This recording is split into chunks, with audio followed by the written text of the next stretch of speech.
자, 오늘은 10번째 하나님이 보내주신 선교사님들 중에 한번 따라 하시죠. 호머, 헐버트. 흔히 그에 대한 여러 가지 수식어들이 많이 있는데요. 그 중에 하나가 한번 따라 하실까요? 조선 사람의 참 친구였던 사람. 자, 사진으로 먼저 한번 어떻게 생긴지 한번 보시죠. 이미 알고 계시는 분도 계시겠지만 호머 헐버트 이렇게 생겼습니다. 잘생겼죠? 아주 젠틀하고 아주 유명한 명망가 있는 가문입니다. 어쨌든 이렇게 생겼습니다. 다음 사진 보시죠. 다음 사진은 서울 종로구에 있는 헐버트의 부조인데요. 자, 아래에는 헐버트를 기념하는 이 다음과 같은 글이 있습니다. 자, 그 다음 보여주시죠. 여기 위에 보이나요? 그 부조 위에 기념비 위에 좀 확대가 되나요? 제가 읽어드리겠습니다. 한번 따라서 하시죠. 한글과 견줄 문자는 세상 어디에도 없다. 그의 한글 사랑은 끝없습니다. 앞으로 이제 시간 나면 우리가 추측해 하겠지만, 자, 우리가 잘 아는 대로 한글을 창제하신 분이 세종대왕께서 창제하셨죠. 1443년입니다. 그런데 그때 이렇게 놀라운 과학적이고 이제 글을 창제했음에도 불구하고 한글을 쓰는 사람이 그리 많지 않았습니다. 여러 가지 이유가 있지만 그 중에 하나가 바로 이제 사람들이 그때마다 띄어쓰기를 하지 않았습니다. 그래서 기다리고 고 기다리던 글이 되어버렸죠. 그런데 이 한글을 최초로 띄어쓰기를 시작한 사람이 안타깝게도 우리 조선 사람이 아니라 우리가 지난번에 나누었던 누구라 그랬나요? 제가 선물을 하나 가져오려고 그러다가 안 가져왔는데 선물이 없으면 대답을 안 하시죠? 우리가 지난주에 봤지만 존 로스 목사님이었습니다. 영국의 스코틀랜드의 선교사님이 오셔서 그 한글을 띄어쓰기를 제일 먼저 시작하신 분입니다. 조선의 첫걸음이라고 하는 이제 한글 책을 만드셔서 그렇게 했는데요. 자, 1887년입니다. 그런데 이 띄어쓰기를 좀 더 구체적으로 그렇게 정립한 사람이 바로 호머 헐버트 박사입니다. 호머 헐버트 박사는 배제 학당에서 가르칠 때에 본격적으로 한글의 탁월한 우수성을 감탄하면서 연구를 시작하는데요. 혼자 이것을 연구하기보다는 조선 사람들과 함께 연구하기 위해서 학생들에게 이제 광고를 냅니다. 이 탁월한 한글 문자가 있는데 함께 연구할 학생들이 없냐라고 이렇게 광고를 했고, 그때 관심을 보인 학생들 중에 한 사람이 바로 주시경 학생이었습니다. 나중에 한글의 국문학의 최초의 박사학위가 되고 한글의 권위자였던 주시경 이 박사께서 그가 만약에 배제 학당을 들어가지 않았더라면, 호머 헐버트를 만나지 않았더라면 그 역시 한글의 소중함을 그는 간과했을 것입니다. 그때 또 함께 공부했던 사람이 그 유명한 서재필 박사도 이때 같이 한글을 연구합니다. 그리고 이들은 이제 이 한글을 좀 더 체계적으로 연구를 해서 그렇게 해서 이제 신문을 발행하는데, 그때 우리나라 최초의 신문 바로 독립신문이 그렇게 해서 발간이 되고, 띄어쓰기한 독립신문을 통하여 조선 사람들을 한글을 깨우치는 그런 엄청난 일을 하게 됩니다. 자, 다음 사진 한번 보시죠. 자, 다음 사진은 여러분 잘 아시는 헤이거 특사의 인물들인데요. 이 사진은 국사편찬위원회 국가보훈소에서 자료를 소장하고 있고 그리고 배포를 한 사진입니다. 아시다시피 우리나라 헤이거 밀사 사건은 1907년 7월 10일에 네덜란드에서 만국평화 회의가 열렸을 때에 고종력이 이제 특사를 보내죠. 일제의 1905년 을사조약이 아니라 을사늑약이었다. 강제로 일본이 이제 조선의 조약을 맺고 나라를 찬탈했다고 하는 이 늑약을 폭로할 계획을 세웁니다. 그래서 당시 이상설, 이준, 이위종을 네덜란드에 보내게 되는데요. 그래서 만국의 일을 알리게 되는데, 당시만 하더라도 대한제국의 힘은 워낙 미미하고 약하고 일본 제국의 힘은 전 세계적으로 영향력과 막강하던 터여서 서로 이들이 간다고 할지라도 일본의 방해로 단상의 그 만국 회장에 들어가지 못할 것을 자명한 사실이어서, 그래서 겉으로는 이 세 사람을 고종은 보내면서 몰래 헐버트를 부릅니다. 그만큼 고종이 헐버트를 신임한 거고, 헐버트도 그 누구보다도 대한민국을 사랑한 그런 서로 관계가 있어서 우리나라에 어떻게 보면 외교인의 최고의 외국인 외교관이라고도 그래서 평가가 되기도 하는데요. 헐버트를 불러서 이제 밀서를 전해줍니다. 이 밀서를 가지고 몰래 네덜란드에 잠입해서, 헐버트는 미국 사람이니까, 그래서 일본 사람이 그때 아무리 그래도 미국 사람들한테는 이제 제재를 하지 못했거든요. 그래서 이거를 알고 고종은 헐버트에 부탁을 하고, 헐버트는 이제 그걸 밀서를 가지고 이제 네덜란드의 헤이그 밀사에 가서 만국평화회의에 잠입하고, 거기에서 이제 단상에 서서 이제 대한민국의 을사조약의 늑약임을 만방에 알리고, 그래서 그의 연설을 듣는 사람들로 하여금 대한민국을 위해서 기도하고 도와줄 것을 그렇게 함으로 이 문제가 이제 국제 무대에 알려지게 되는 그 일을 시작한 사람이 바로 이 헐버트, 호모 헐버트였고요. 세 사람은 예상대로 입구도 못 들어갑니다. 일본의 사람들이 라비를 통해서 이 사람들을 막아서 이상슬, 이준, 이휘종 요 세 사람들은 아예 그 회장에 들어가지도 못합니다. 이 일로 말미암아 이제 헐버트는 일본 제국에 완전히 찍혀가지고 아주 제재를 많이 당하게 되고요. 그리고 이제 대한민국에 또 들어오지 못하는 그런 안타까운 일을 경험하게 됩니다.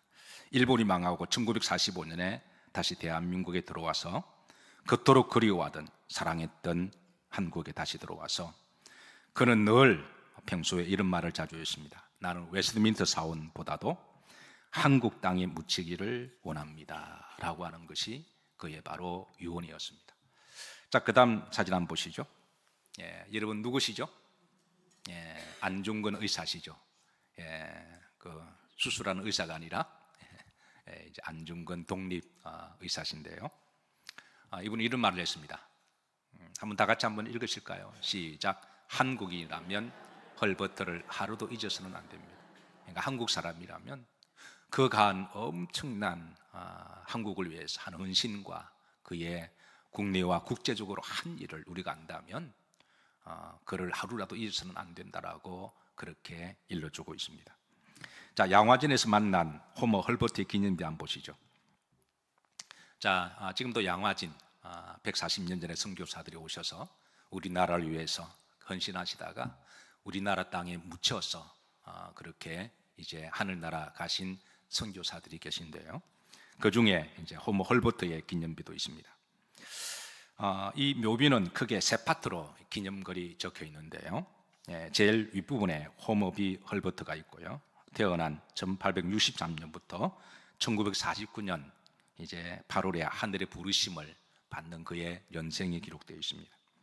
그리고 그 밑에 다음과 같은 글이 있습니다. 한국의 진정한 친구가 된 호모 헐버트라고, 한국의 진정한 친구였던 사람이라고 되어 있고, 그 밑에 나는 웨스트민스터 사원보다도 한국 땅에 묻히기를 원한다라고 하는 그의 유언대로 이제 그가 실제로 양화진에 그렇게 묻히게 됩니다. 그리고 아래 묘비에는 한글로 크게 헐버트 박사의 묘라고 적혀 있고요. 그리고 이 묘비 왼쪽에는 이렇게 적혀 있습니다. 대한 독립을 위하여 일생을 바친 미국인, 한글 연구와 교육 사업을 통하여 한국 근대화에 공헌하신 분. 그리고 이제 오른쪽에는 이렇게 적혀 있습니다. 일제 강점기 말에도 한국의 독립을 국제사회에 고소하고자 방한하던 중 병으로 타계하셨음 그랬습니다. 그러나 참으로 감사한 것은 그가 그토록 원하던 한국의 독립을 보고 이제 눈을 감으셨는데요. 우리는 이 묘비를 통해서만 봐도 그가 얼마나 조선을 사랑했고 조선의 많은 일과 헌신을 했는지 알 수가 있습니다. 그리고 헐버트 묘지 그 바로 앞에 또 다른 하나의 또 푯말이 있는데요. 여기에는 이제 독립유공자 건국훈장 독립장 1950년 3월 1일에 대한정부에서 주수한 그런 내용이 들어가 있습니다. 아시겠지만 대한민국 독립을 위해 헌신한 인물들에게 수여하는 훈장 중에 두 번째로 높은 2등급 훈장이 되는데요. 그 밑에 검관문화훈장이 있습니다. 2004년 다소 늦었지만 광복절을 맞이해서 우리나라 이제 문화훈장으로 추수를 했는데, 문화훈장은 이 문화훈장 중에 최고의 높은 최고의 이 등급을 이야기를 하죠. 실제로 호머 헐버트 박사는 이런 말을 자주 했습니다. 나는 한국인의 친구요, 한국은 나의 두 번째 조국이며 나는 죽어서라도 한국 땅에 묻히길 원한다. 그게 그분의 유언이었습니다. 지난주에 우연히 한 미국 목사님을 만났습니다. 하나님의 콜링을 받아서 우리나라 오셔서 한 11년 정도 이렇게 목회를 하시고 선교하러 오신 것이죠.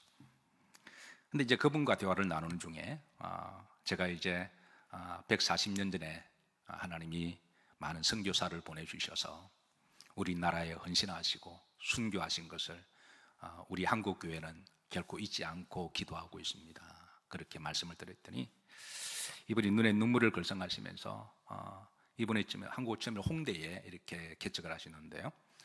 지금 이태원 쪽으로 지금 교회를 이제 연합에서 옮긴 그런 상태입니다.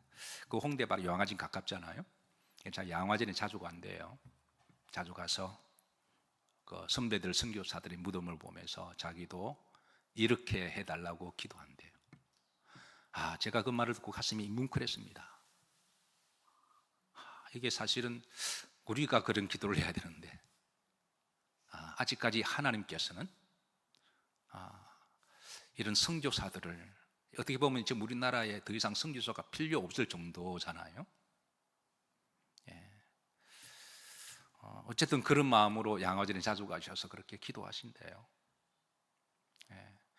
우리나라 땅에 묻혀서 자기가 태어난 조국이 아니라, 그분도 이야기를 해보니까 집안이 대단한 집안이에요. 보니까 그런데도 우리나라에 와서 그래서 이 양화진에 묻히기를 자기가 기도한다 그래요. 자, 그가 좋아했던 말씀이 요한복음 15장 13절입니다. 호모 헐버트 한번 다 같이 한번 납독하시죠.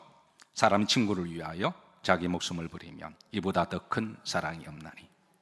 그러니까 주님은 실제로 이 땅에 오셔서 겸손하시게 우리에게 군림하신 게 아니라 친구가 되시고, 그리고 우리를 위하여 목숨을 바치셔서 그 사랑을 드러내셨습니다. 호모 헐버트 역시 조선의 땅에 와서 조선 사람의 정말 친구가 되기를 원했습니다.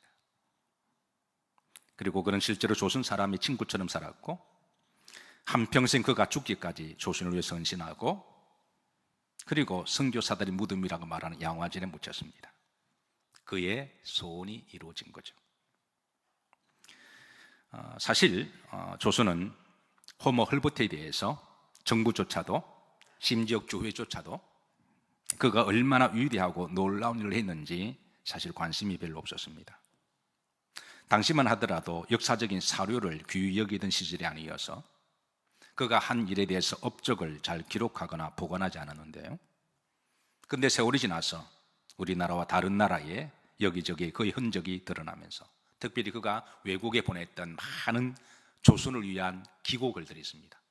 수백 글을 보내서 미국이나 영국에 조선을 위해서 기도해주고, 조선이 이렇게 지금 선교가 필요하고, 조선이 일제에서 이렇게 어려운 일을 당하고, 조선은 참으로 대단한 나라고 놀라운 문제를 가지고 있고, 이 민족의 복음이 제대로 들어가게 하면 하나님이 엄청 귀하게 쓰실 것이라고 하는 다양한 학술 자료를 보냈던 그 기고문들이 여기저기 툭툭 튀어나오면서 이제 우리나라 정부에서도 그를 독립운동가로 그렇게 추수를 하고 훈장을 내릴 정도였으니까.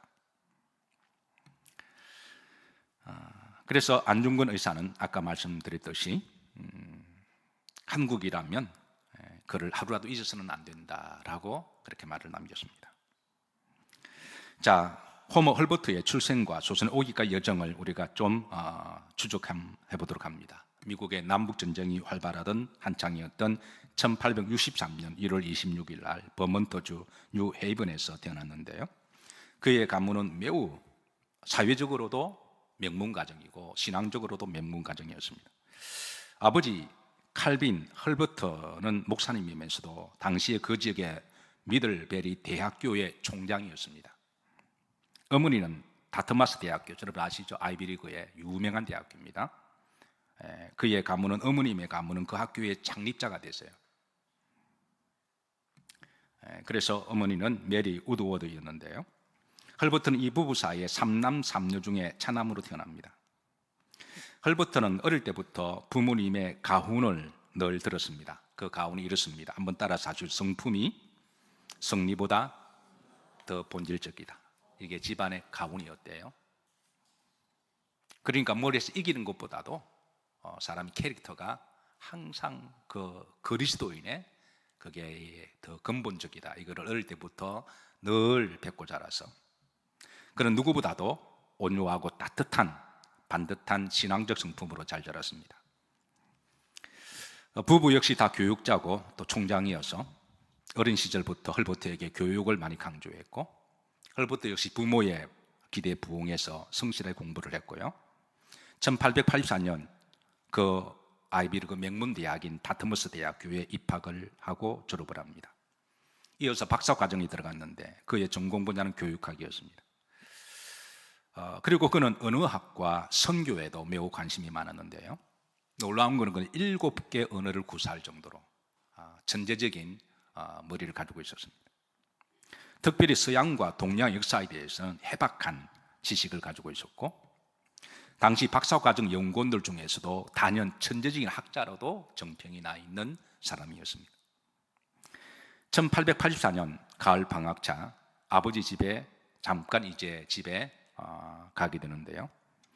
그때 신학을 공부했던 그의 형 헨리 헐버트도 함께 집에 있을 때 그 아버지가 도와들고 함께 대화를 나눈 중에 이런 이제 대화를 나눕니다. 지금 극동에 코리아라고 하는 나라가 있는데 그 나라에서 교사가 절실하게 필요한데 형 헨리에게 가서 선교사를 헌신할 생각이 없느냐라고 아버지가 그 큰아들에게 그렇게 묻습니다.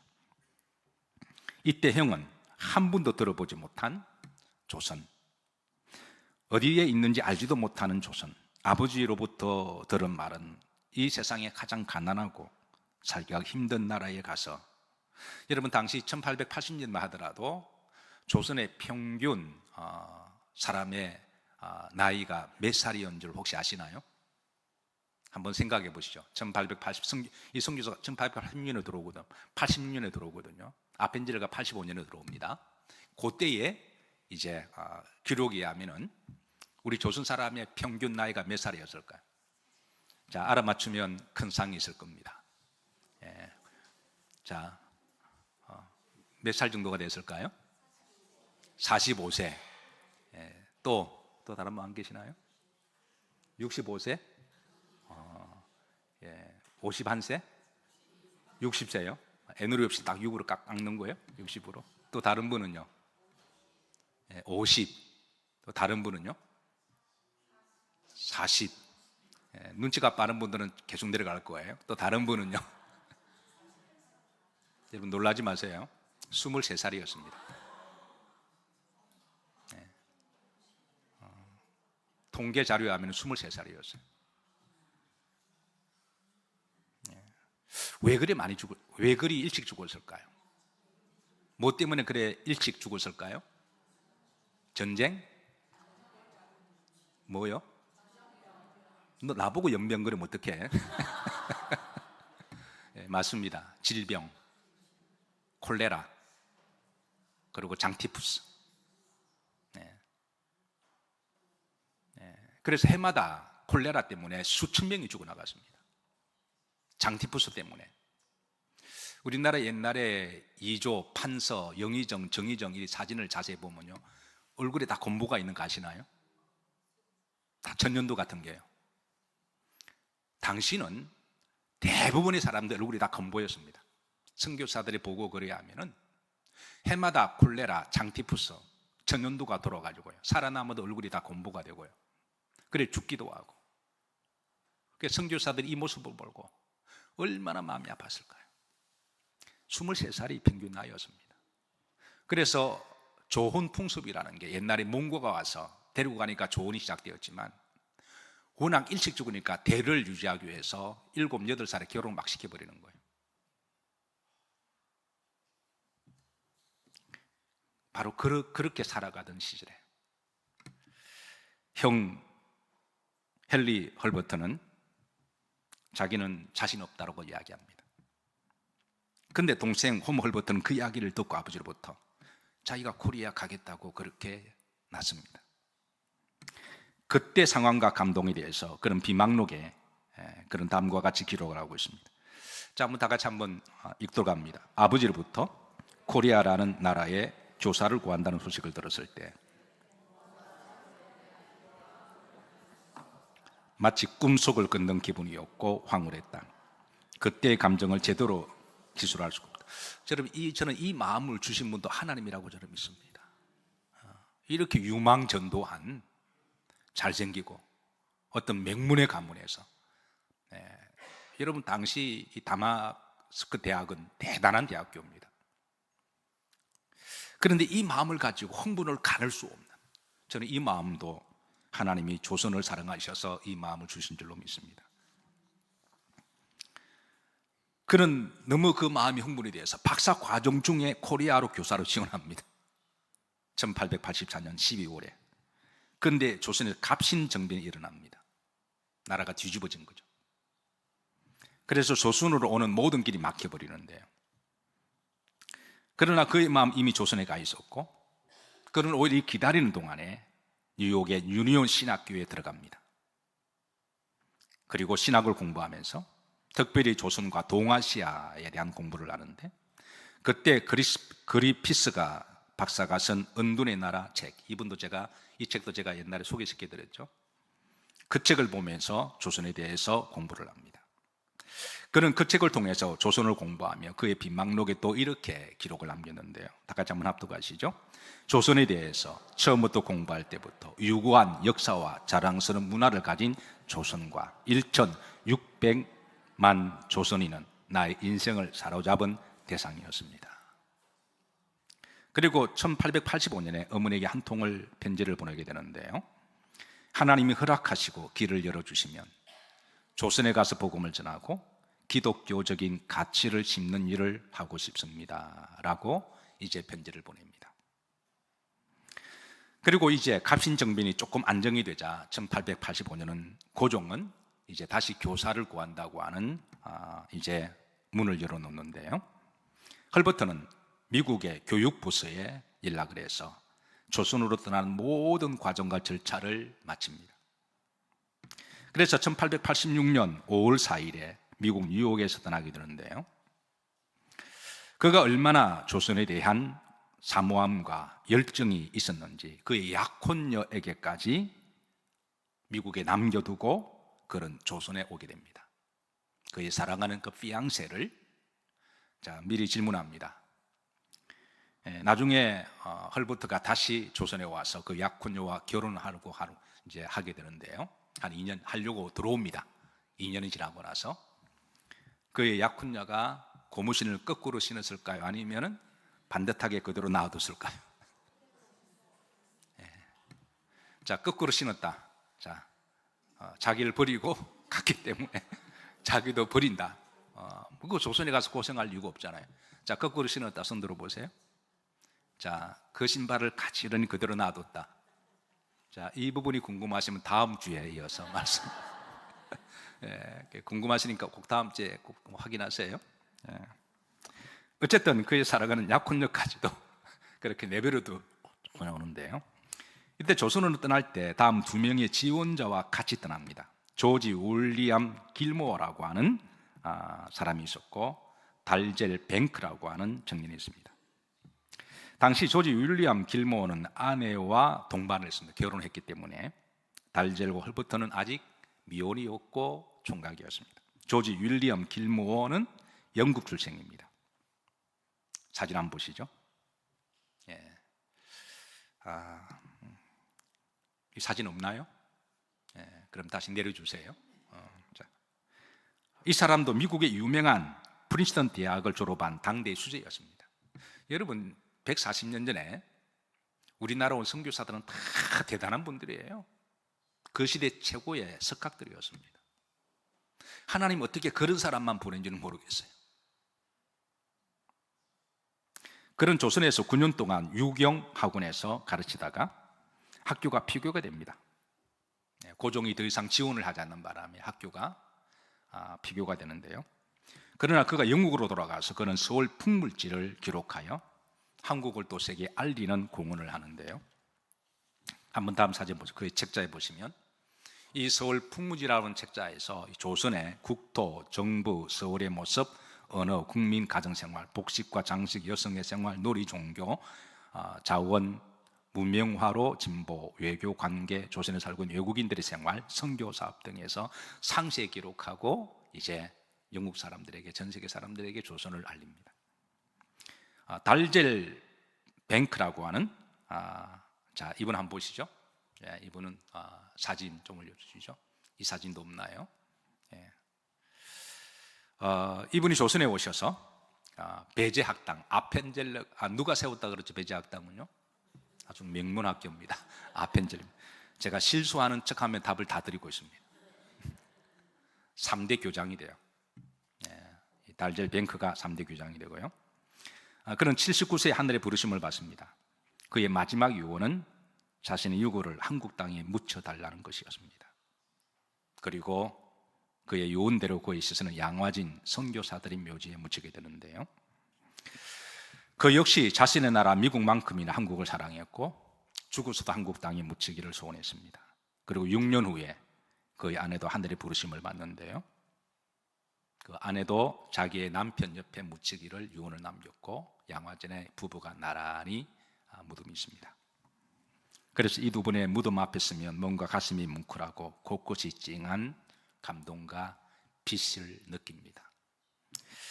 저는 우리 한국교회가 이 선교사들의 빛을 저는 잊으면 안 된다고 생각합니다.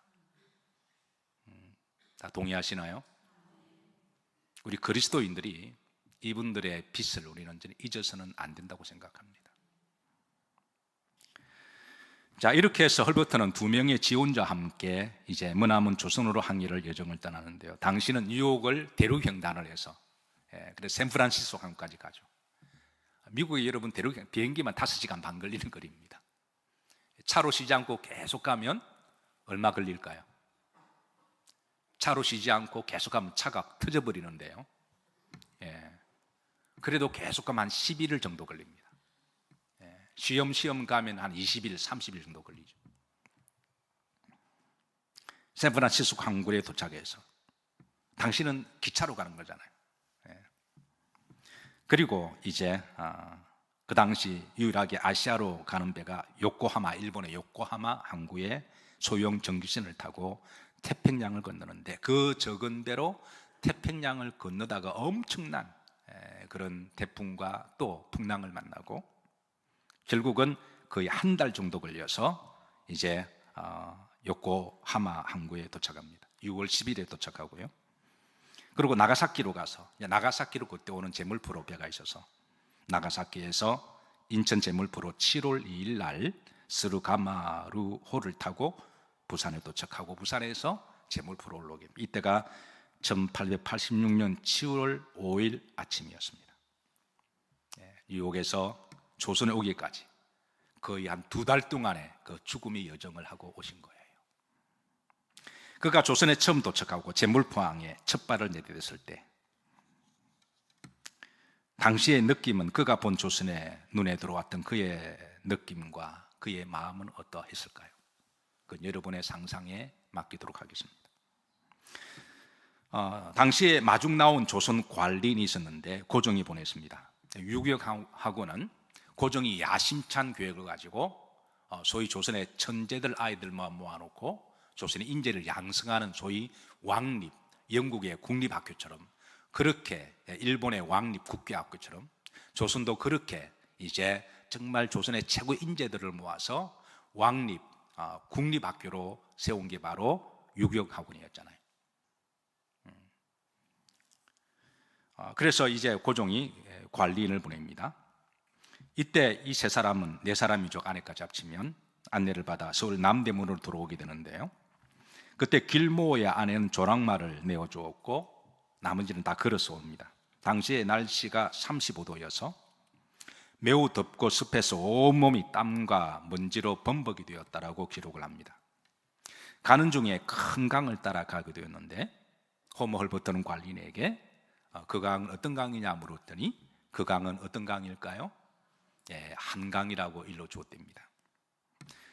밤늦게 숭례문 안으로 들어가서 한 여인숙에 도착을 했는데 몸이 너무 피곤하고 가눌 수가 없어서 녹초가 되어서 자려고 그러는데 잠시 뒤에 한 미국 선교사가 찾아왔는데 자신을 소개하기를 자신이 1년 전에 먼저 온 선교사 누굴까요?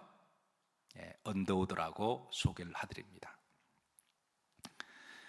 자, 언더우드 목사는 이들을 아주 따뜻하게 극진하게 맞이해 주면서 헐버트도 매우 몸이 너무 피곤하고 지쳤지만 조선에 대한 그 관심이 너무나 큰 나머지 밤새도록 언더우드 목사님에게 조선의 이야기를 들었다고 그럽니다. 1886년 7월에 헐버트가 마침내 이제 고종이 세운 유경 공원 교사로 가르치기 시작했는데요. 이때 이제 감리교 선교사 아펜젤로와도 만나서 깊은 친분을 쌓게 되고 이때부터 이제 소위 헐버트와 그리고 언더우드 목사님과 아펜젤로 목사님은 선교의 소위 이제 동력자요, 친구요, 그렇게 깊은 우정을 쌓으면서 함께 동력자가 됩니다. 헐버트는 당시 서울에 살고 있는 외국인 전체가 70여 명 정도가 된다라고 기록을 하고 있습니다.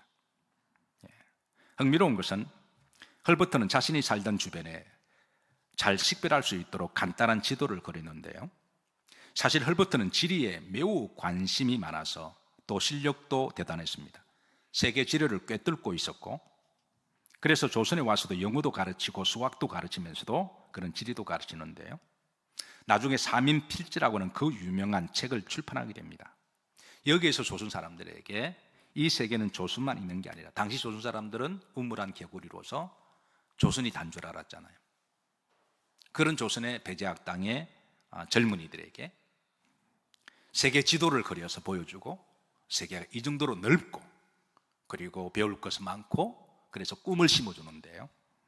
여기에 이제 그 세계 지도 가운데 조선의 한 귀퉁이를 그려서 그렇게 해서 또 가르치기도 한 교과서를 사민필지라고 하는 또 책을 내기도 합니다. 그래서 그는 지리적으로도 상당히 해박한 지식을 가지고 있는 학자이기도 한데요. 그런 그의 재능에 따라 그는 오자마자 며칠 지나거나 그의 지도를 이렇게 간단하게 그렸습니다. 한번 보시죠. 이것도 어떻게 보면 이제 그 당시에 사료라고도 할 수, 왜냐하면 그 당시 정부가 이런 자료를 아무것도 안 남겼거든요. 주재원들이 공사가 어디에 사는지, 선교사들이 어디에 이런 재료가 아무것도 없습니다. 그러니까 심지어 이런 선교사 와서 끌적끌적한 것도 그 시대를 우리가 할 수 있는 사료가 되기도 하는 그런 형편입니다. 여기 보시면 이제 빨간 쪽이 바로 헐버트 자기 집이래요. 여기가 자기 집이고 그 앞에 있는 큰 도로가 공사관 거리, 그 위에가 뭐가 있죠?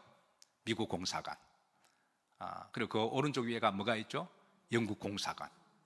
그리고 이제 왼쪽에 보시면 미국 공사관 왼쪽에 뭐가 있나요? 알렘.